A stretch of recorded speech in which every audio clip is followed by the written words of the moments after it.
Can you really spend 7 days in Cozumel, Mexico for just $1,000 Canadian? That's including flights, accommodation, food, and excursions. In this video, I'll show you exactly how I did it, step by step, in a travel guide vlog, where I break down the real costs and the key hacks that made it possible. From avoiding baggage fees and finding the cheapest route to the island, to staying in a poolside villa for less than you think. I'll walk you through how I planned this trip on a budget. We'll cover where to eat like a local and the best taco spots on the island, grocery tips, plus excursions like snorkeling and a scooter tour along the coast. And make sure you stay until the end. I'm sharing a lesser known hack for booking flights and hotels that can really stretch your travel budget even further. Let's see how far $1,000 Canadian can really take you in Cozumel. First tip I have is if you are flying Flair Airlines or any other budget airline for that matter, and they typically will charge you for a carry-on, but the personal item is for free. If you arrive early at the airport like I did, you can see this bag's definitely not going to fit. I wasn't planning on paying for the carry-on, and you can see this person, they're definitely going to make her pay. What you can do instead is you can check in online, go through your gates, go through security, and just go directly to your gate, because there will also be a weighing option at the gate.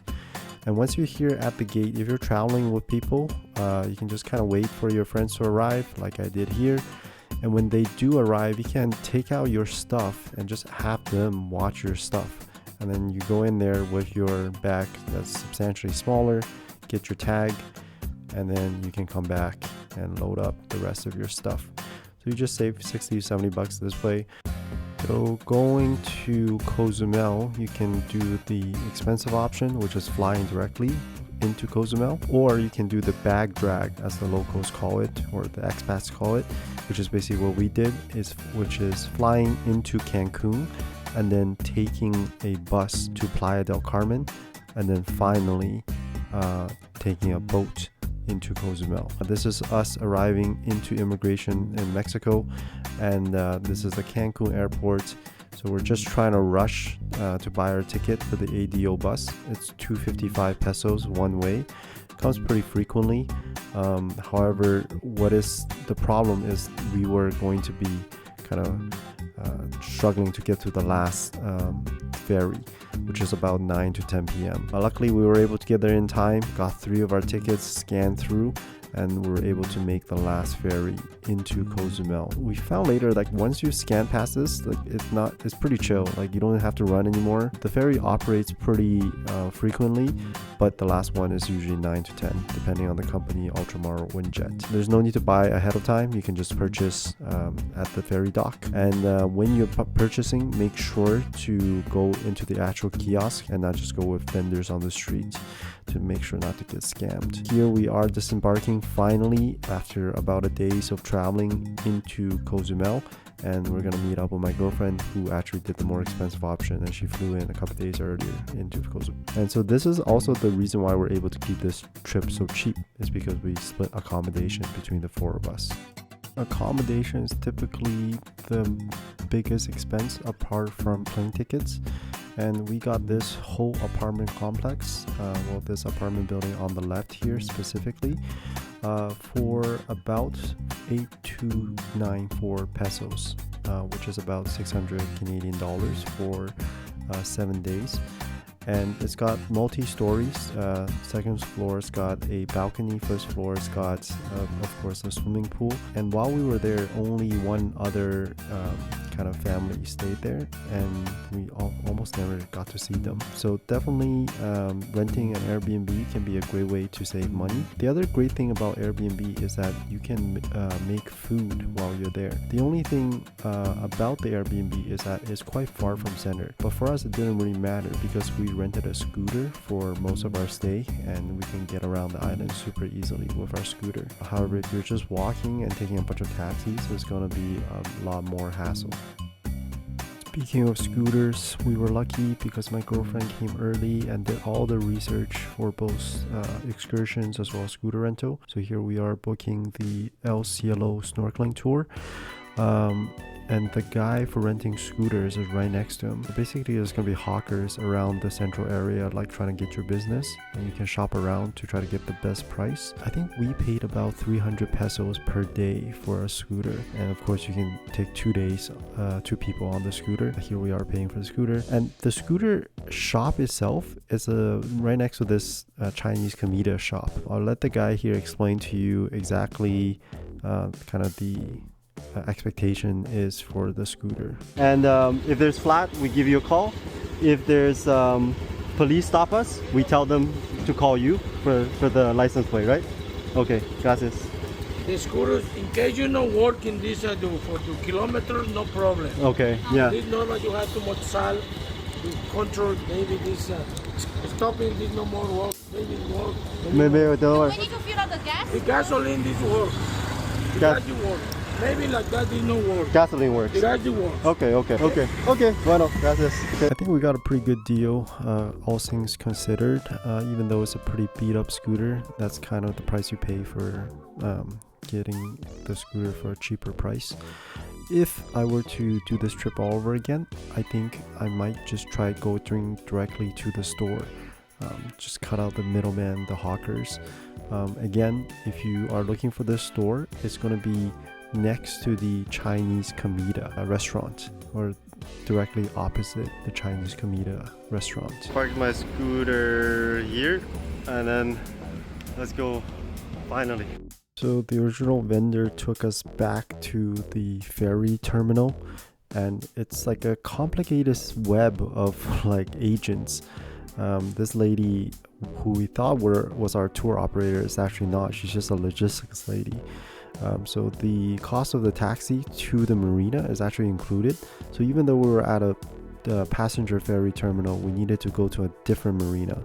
And so we took a taxi with this guy. She paid him, and then we're gonna drive past all the cruise ships because Cozumel is a quite big cruise ship destination.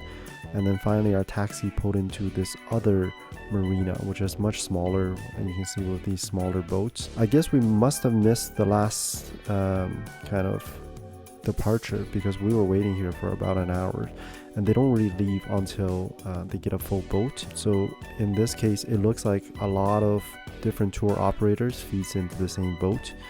So it doesn't really matter which hawker or vendor you go with, because it's all going to be the same.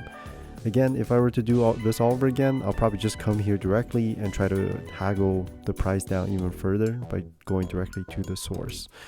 The captain of our boat finally met us after about an hour. His name is Cesar, and we were finally able to get on this boat here. The cost of this trip was 600 peso per person, and it takes you to 2 or 3 sites for snorkeling. And then finally they drop you off at this spot, which is called El Cielo, where the water is waist deep and you can actually see stingrays really close. They must have been accustomed to people feeding them or something, because they get really up close to tourists here. And then the tour operators will break out the snacks and food, which is typically nachos, as well as ceviches with beer or non-alcoholic drinks as well. It's kind of free-for-all, get it while you can.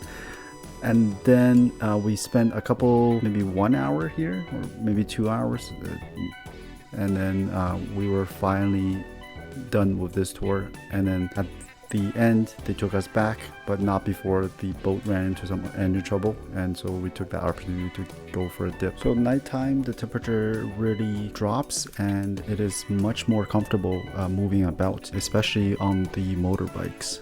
So we decided to change after the snorkel tour, go on our motorbikes and go for a grocery run. So that's one of the reasons why we're able to keep this trip cost down, because we mostly cooked at home.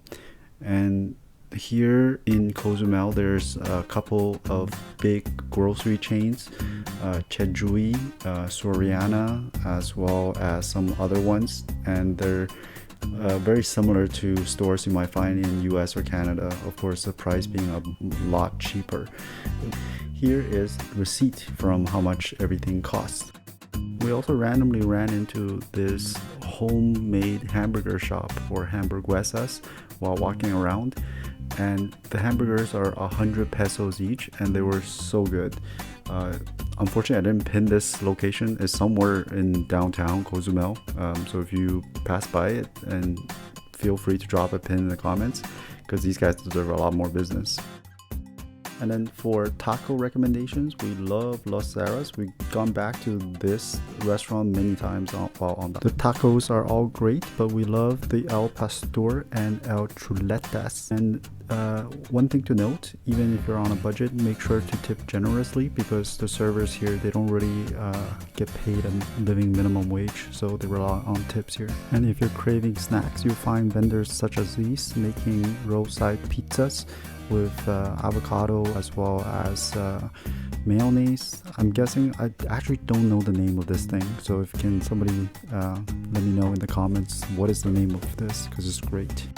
Next up on the Cozumel budget adventure is a full day of exploring the island on our scooters. We kicked off the day with a simple breakfast of the fruits that we bought from last night, as well as some eggs, and then we took our 2 scooters to go. The great thing about the island, it's the perfect size for exploration. A full tour around the island probably will take 2 to 3 hours on your scooter, but with the scooter you can stop and start whenever you like. So for us, we had a destination in mind. First off was Sky Reef, which is a kind of bar slash restaurant that's right next to corals, and they even provide snorkel gear for a package if you didn't bring yours. Luckily we brought our own, so that kind of cut down the cost. The minimum spend is $10 and you can spend the whole day lounging on the beach chairs, as well as taking in the views and going to snorkel or just going for a swim. Everything is sectioned off so that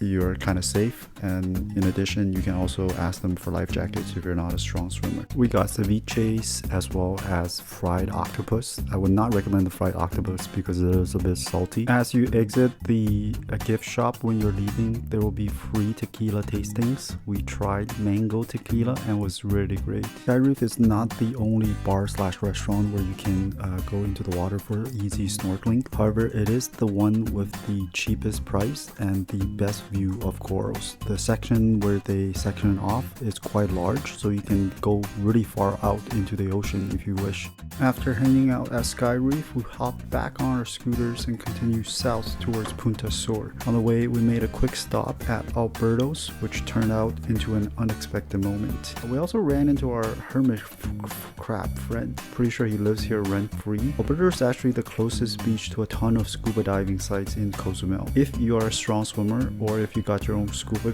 gear, I honestly don't think it'll be a stretch to shore dive from here. The reef is right out there. After that little detour, we kept heading south towards Punta Sur. Unfortunately, we came on a Sunday when the ecological park was closed, but I think it would be a great addition to anyone's itinerary if you go Monday to Saturday. There's also a Rastafarian Rega bar slash restaurant at the tip of Punta Sur, and the southern tip here, in addition to the eastern parts of Cozumel, are ravaged by winds as well as strong currents.